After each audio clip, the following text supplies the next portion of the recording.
E aí talvez seja a intenção não clarear nada. Até porque ontem o Neymar fez um exame. Você sabe qual foi o resultado do exame? Não. Nem eu. Rapaz, o Neymar ainda não voltou a treinar em campo e a polêmica já começou. A mídia levantou uma suspeita pesada. Será que a CBF está escondendo a verdadeira lesão do camisa 10? Veja isso.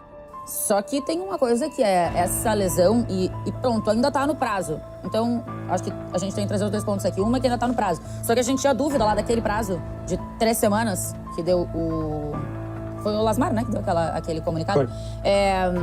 Se aquelas 3 semanas era pra ele estar à disposição, né, pro Ancelotti poder escalá-lo, se quisesse, ou se eram 3 semanas de recuperação. Me parece tá cada vez mais claro aqui que deve ser 3 de recuperação. Mas vamos ter que entender se vai ser só, muito entre aspas aqui, as 3 de recuperação. E aí, ô VS, será que não era melhor a CBF ter alguma transparência maior? Não sei se o médico vir e se não quiser dar uma entrevista coletiva, que eu acho que até era o indicado, mas se não quiser dar uma entrevista coletiva, pelo menos vir dar um pronunciamento, né, de quase da programação, assim, do Neymar, justamente pra gente ter um pouco mais de clareza do que são os próximos passos do jogador? Curiosamente, o Tainá, ontem, durante o de placa, a entrada do de placa, no momento que estava no estúdio, eu cheguei pra Monique e falei, Monique, ficou engraçado, né? O Rodrigo Lasmar não deu nenhuma entrevista dessa vez. Ele só fez aquele pronunciamento, que é bem diferente de uma entrevista. E ela falou, é verdade, nas Copas anteriores, pelo menos uma vez o médico sempre falou alguma coisa para atualizar, dessa vez ele não fez. Só abrindo um parêntese, que a Monique é muito humilde, e ela não quis destacar isso, mas aí eu destaco para ela. Ontem, quem viu o de placa, e no meio da entrada do de placa, nós estávamos. Quem a CBF vai trazer para a entrevista coletiva hoje? E aí ficava, porque é uma entrevista sensível, né? Porque se você vai... É a primeira pós-jogo, né? Teve a entrevista no jogo, mas é a primeira depois do ambiente do jogo, com muitos questionamentos, questionamento para o Ancelotti, questionamento para alguma liderança do elenco.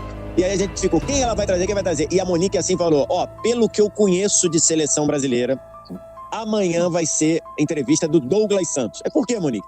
Porque é um cara que tá relativamente se safando do olho do furacão, tem jogado bem, é um cara que não é polêmico, é um cara que talvez as perguntas para ele sejam num tom mais ameno. E a Monique matou a pau, cara. Quando a gente saiu lá do treino, acabou a parte aberta, meia hora depois vem lá, no grupo da imprensa. O entrevistado amanhã é o Douglas Santos. Então, o que a Monique conhece de seleção brasileira, a gente não bebeu de água nem no ano de 2026. Agora, sobre o Neymar, cara, é evidente que desde o nascedouro disso, tem muita coisa que não está sendo feito de forma clara. E acho que isso vai aparecer depois da Copa do Mundo. Desde a decisão do Ancelotti em trazer, que houve uma significativa mudança de pensamento, até 10 dias antes, ou 15 dias antes, o Ancelotti estava fechado em não trazer, e nesse processo houve uma mudança, e tudo bem, né? Como eu costumo dizer, a frase que não é minha, a frase é do J.P. Lowell, só os idiotas e os mortos não mudam de opinião. Sempre discordei dessa frase. Né? Então, o que acontece? Mas que ele claramente mudou, de opinião era porque o Ancelotti, 15 dias antes, estava 100% fechado em não trazer o Neymar. E alguma coisa mudou aí. E depois, todo o processo do Santos, ou o erro médico grave, ou a mentira do Santos, só tem 2 possibilidades. Ou foi um erro médico gravíssimo, ou foi uma mentira do Santos. E o Ancelotti não querendo dizer se o erro médico ou a mentira impactou no Neymar estar aqui. Porque quando ele perguntado sobre isso, ele respondeu, se minha avó tivesse roda, ela seria um carro, não seria uma avó. Então, assim, ou a mãe, enfim, não me lembro. É uma frase que a gente usa também muito no Brasil. Então, tudo isso está muito nebuloso.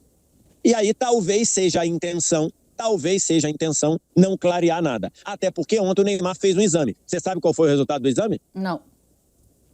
Nem eu. Por quê? Porque a CBF escolheu não falar sobre o exame. Então tá tudo muito nebuloso sobre a condução que fez o Neymar estar aqui. Ô, André, acho que a gente tem vários pontos, né, em relação a essa convocação e tal, mas a convocação, ela aconteceu. A gente pode discordar, não, e tal, mas a convocação, ela aconteceu, o Neymar está lá junto com a seleção brasileira, a seleção tinha até um dia antes da estreia, a seleção estreou no dia 13, então no dia 12 a seleção podia fazer algum corte ainda. Depois disso, isso não pode mais acontecer, né? Até pode cortar, mas não vai conseguir convocar ninguém pro lugar. A partir do momento que acontece a convocação e que o jogador está fazendo tratamento e tudo mais, o ideal, até para tirar o... Como falam? Tirar o bode da sala? Tirar o elefante da sala? Não era melhor ser transparente? Sem dúvida. Eu acho que a transparência sempre... Quando você não sabe de alguma coisa, eu sempre utilizo a imagem de uma frase, o Tainá Espinosa. Lembra daqueles... das provas que a gente tinha na aula de português, que você tinha que... E tinha um lugar em branco, sim, que você tinha que preencher o verbo no tempo correto, ou enfim, aquela palavrinha que não tá ali. Se não tem nada ali naquela frase, você pode colocar qualquer palavra, né? Então, se você não tá dizendo alguma coisa, eu posso assumir um monte de coisa. Eu posso achar que é uma mentira, eu posso achar que é uma verdade, eu posso achar que é uma enganação, eu posso achar o que eu quiser, porque ninguém tá dizendo o que é. Então, eu acho que a transparência, ela sempre ajuda no processo. Mas, a palavra não é minha, a frase não é minha. É do Cuca, técnico do Neymar no Santos. Ele falou, tudo que envolve o Neymar a gente tem que ver, porque é complicado, porque... Então, quando perguntaram a ele se ele poderia, se a contusão era séria e tal, ele disse isso. Olha, eu acho que não, mas tem que ver, porque tudo que envolve o Neymar é complicado. E aí, eu fico me perguntando se não é algo mais sério para não estarem falando, né? Porque se eles soubessem, por que não falar, né?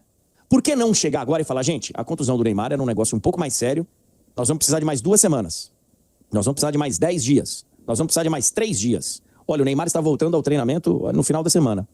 Enquanto eles não falam nada, e a única coisa que veio oficial foi a recuperação está dentro do previsto, te leva a assumir que pode ser que seja algo diferente. Porque se eles não falam, então eu não sei o que é. Eu não sei o que é, o VS não sabe, acho que o Beckler também não sabe, você não sabe. Então, o que o Rodrigo Lasmar fez e o modo com que a CBF está tratando isso é um modo bem europeu. Os clubes europeus fazem isso. E eu estou percebendo cada vez mais, quanto mais tempo a seleção fica junto, mais ela está se assemelhando ao que era um time treinado pelo Ancelotti, no ponto de vista de comunicação. O que os clubes na Europa fazem é isso. Às vezes eles não divulgam nem o tempo de baixa. Uhum. CBF e o Rodrigo Lasmar ainda deu esse presente pra gente, porque tem um sigilo médico, né, entre paciente e médico, que a pessoa não é obrigada a divulgar suas informações sigilosas pessoais do seu estado de saúde. Mas várias vezes, tem uma lesão, o jogador tem uma lesão, o tempo de recuperação marcará quanto tempo ele vai ficar fora. Isso é um comunicado quase padrão dos clubes. E de vez em quando eles falam, o tempo de recuperação é aproximadamente 4 a 6 semanas. E aí, depois de 4 a 6 semanas, você vê o cara em campo. Então, quando o Rodrigo Lasmar fala de 2 a 3 semanas, eu interpretei, foi dia 28 de maio que ele falou aquilo, eu interpretei que 2 ou 3 semanas depois, ele voltaria a campo. 2 semanas já não foi, amanhã bate 3 semanas, né? Do que o Rodrigo Lasmar disse, quinta-feira. Acho que 18, 3 semanas. Ele falou dia 28, Mas você interpretou, então, Beckler, que era voltar ao campo para aí sim começar a trabalhar com bola e tal? Isso. Ou a ficar à disposição? Normalmente, o Ancelotti poderia... eu também interpretei dessa forma. Normalmente é isso. Normalmente é tempo para voltar a treinar. Então, claro que eu gostaria, e todo mundo gostaria que a gente tivesse todas as informações, que a gente pudesse chegar aqui e comentar, fazer um programa de 1h30 sobre algo concreto, né? Uhum. Pô, ele vai voltar depois de 3 semanas, ele vai demorar uma semana, porque chegasse um médico, um fisioterapeuta, ele vai demorar depois 1 semana para voltar a treinar, aí a gente vai querer colocar ele 15 minutos contra a Escócia, porque depois vai ter um 16avos de final que ele pode jogar 45, 8avos de final que ele pode jogar 60, a partir das quartas de final ele vai jogar 90 minutos. Seria ótimo se a gente tivesse esses prazos, só que cada ser humano é de um jeito, cada ser humano se recupera numa velocidade, cada lesão é diferente da outra, então também se dá um prazo de que ele vai jogar 15 minutos e não joga, também parece que é muito mais grave talvez do que fosse. Eu ainda acho que o Neymar tem que estar pronto para o mata-mata e ganhar ritmo de jogo antes, que ele precisa mais do que tudo é treinar. Que ele consiga treinar, que o Ancelotti consiga chegar às suas conclusões, daqui a pouco vai chegar no mata-mata e o Ancelotti nunca treinou ele. É muito diferente do Julián Álvares, que está lesionado lá na Argentina. O Julián Álvares tem 5 anos de seleção. O Scaloni sabe absolutamente tudo de quando ele jogar, como é que vai ser. O Ancelotti não sabe nada de quando o Neymar começar a treinar, como que vai ser. Então, a minha maior preocupação não é Haiti. Porque o Rafinha, o Magalhães, o Bruno Guimarães, está tudo certo para o Haiti. Eu quero ver quando chegar o mata-mata, se a gente vai ter conseguido recuperar, e o Neymar vai ter conseguido se recuperar para lá.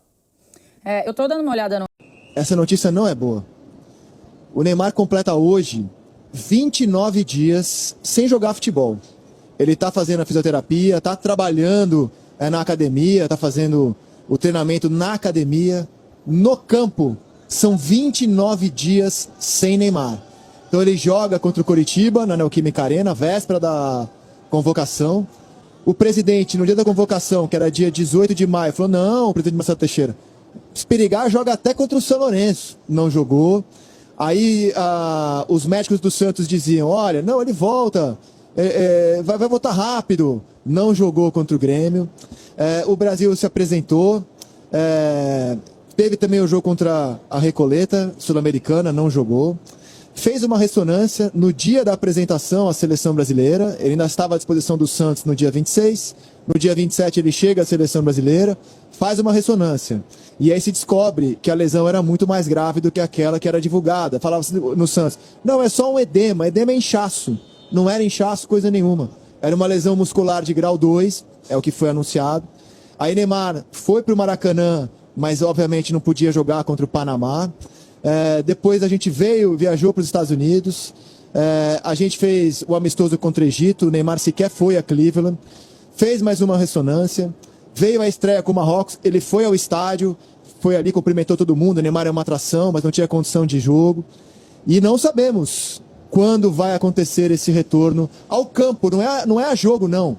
Ao campo. O Neymar faz hoje 29 dias sem campo.